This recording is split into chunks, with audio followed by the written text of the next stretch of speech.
Theresa May brazenly betrayed Brexit by proposing a deal with the EU that would de facto keep the UK in the customs union, subjecting us to the same regulatory and legal framework that we voted to leave, and hampering us from doing trade deals with other countries that would provide us with economic independence and prosperity. The very reason why we voted for Brexit in the first place.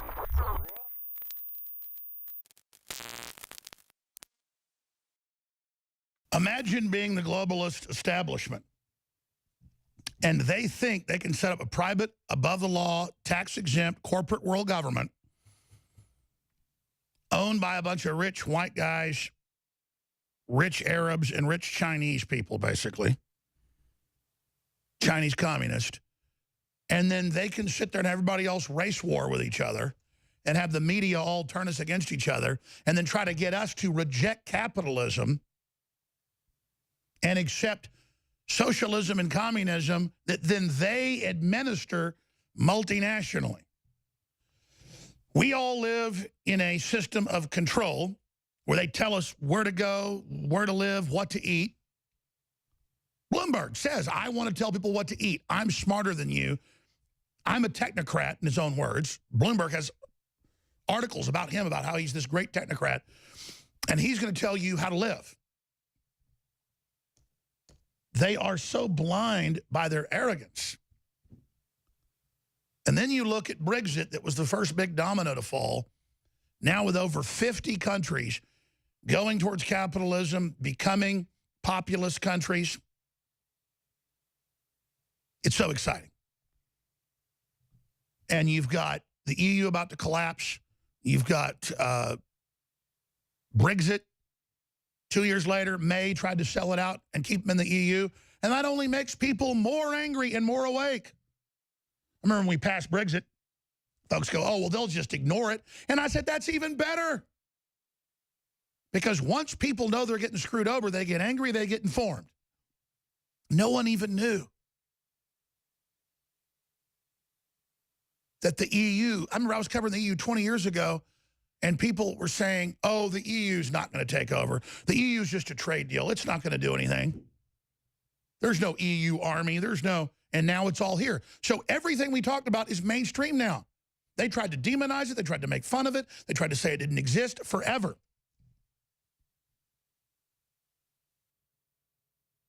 But now we can have a real debate. We won.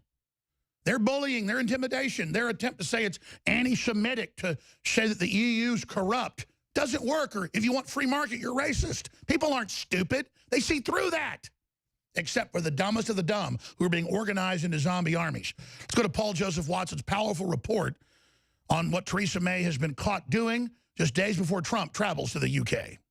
UK Prime Minister Theresa May is hanging by a thread after Brexit Secretary David Davis and Foreign Secretary Boris Johnson resigned. So why did they resign? Because Theresa May brazenly betrayed Brexit by proposing a deal with the EU that would de facto keep the UK in the customs union, subjecting us to the same regulatory and legal framework that we voted to leave, and hampering us from doing trade deals with other countries that would provide us with economic independence and prosperity. The very reason why we voted for Brexit in the first place. Correct me if I'm wrong, but when I went to vote in the referendum, I didn't see a third option that said leave, sign up to everything under a different name, and be the EU's bitch. To illustrate how much of a sellout this was, May ran the plan by Europhile-in-chief Angela Merkel before it was even seen by her own party's MPs. Knowing it was a bad deal, she preempted her own ministers resigning on Friday by telling them they'd be quickly forgotten and revoking access to their government vehicles. And guess who praised the plan? Anna Soubry, Ken Clarke and Vince Cable, three of the biggest Ramonas in Parliament.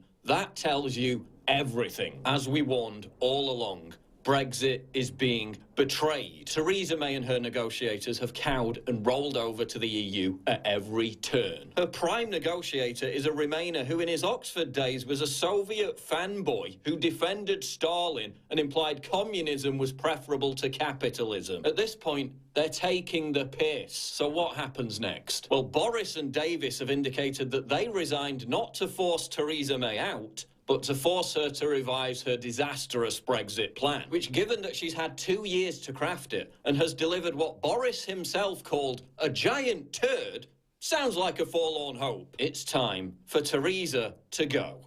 It's time to flush the turd. 15% of Conservative MPs, or 48 of them to be precise, have to write a letter to the 1922 committee triggering a vote of confidence in Theresa May. If she loses, then she's toast. That will trigger a new leadership contest, which hopefully a committed Brexiteer will win. The new leader will then almost certainly feel a need to secure a mandate from the country by calling a new general election. He or she will then have to defeat Labour's Jeremy Corbyn and save the UK from entering a hard-left tyranny ruled by someone who thinks Venezuela's socialist dystopia is a good example to follow. If Corbyn wins, he'll almost certainly derail Brexit or call for a second referendum. If May wins, she'll deliver, at best, a soft Brexit, which is a Brexit in name only, which is no Brexit at all. So it's basically all or nothing. We need a leader who believes in Brexit. For most people, that man is Jacob Rees-Mogg. But JRM is a reluctant leader. He's said numerous times he doesn't want to do it. Could Rees-Mogg be kingmaker? Could it be time for Boris? Since the day after Brexit, I warned that the vote to leave was merely the start of the battle. Don't expect the elite to take this lying down. They'll just make us vote again in another referendum until they get the result they want. These people are snakes.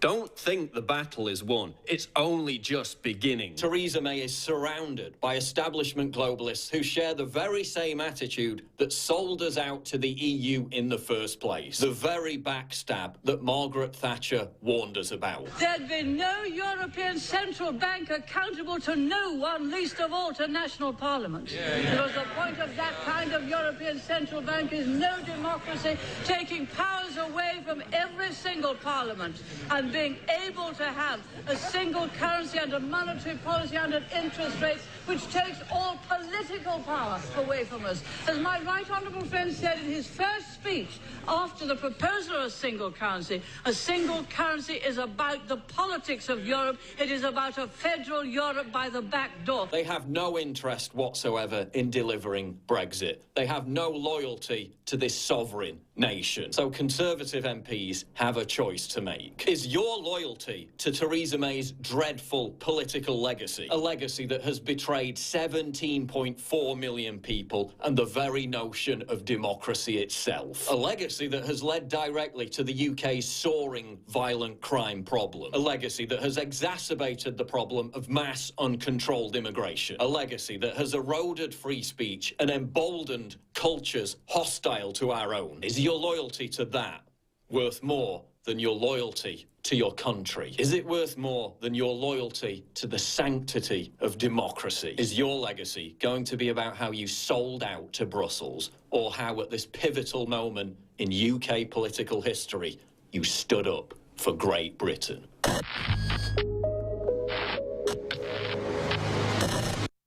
We are forcing them out in the open. We're engaging them. We're in a fight, and we're winning. One of the top First Amendment lawyers in the country, Mark Randazza, is here. He got demonized by the New York Times for taking my case in the whole Sandy Hook matter. But we're not getting into that today. We're getting into the left's crazed attack on free speech and beyond with Mark Randazza straight ahead on the other side. Good to have you here in studio with us. Good to be here. We'll be back. Stay with us. You know, someone very profoundly once said many years ago that if fascism ever comes to America, it'll come in the name of liberalism.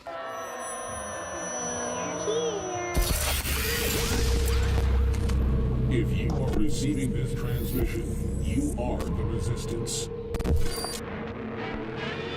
Staying healthy on the go is just as important as staying healthy at home. But sometimes supplements don't work fast enough. That's why InfoWars Life has created a powerful new addition to the Super Blue line, Super Blue Silver Immune Gargle. Available in 1 ounce, 3.5 ounce, and 16 ounce bottles, Immune Gargle is perfect for the bathroom, kitchen, or wherever you go. The incredible new purifying formula is dentist recommended for daily use whenever you feel like you need to stay clean. As a powerful hand purifier or oral cleansing formula, just a small spray will help you stay clean when you feel surrounded by toxins. With powerful yet simple ingredients, Immune Gargle features Silver Sol Nano Silver for a powerful cleansing alternative. With Super Blue Silver Immune Gargle, staying toxin-free is easy and affordable. Help stop the spread of toxins and stay healthy with Super Blue Silver Immune Gargle. Only available at InfoWarsLife.com. That's InfoWarsLife.com.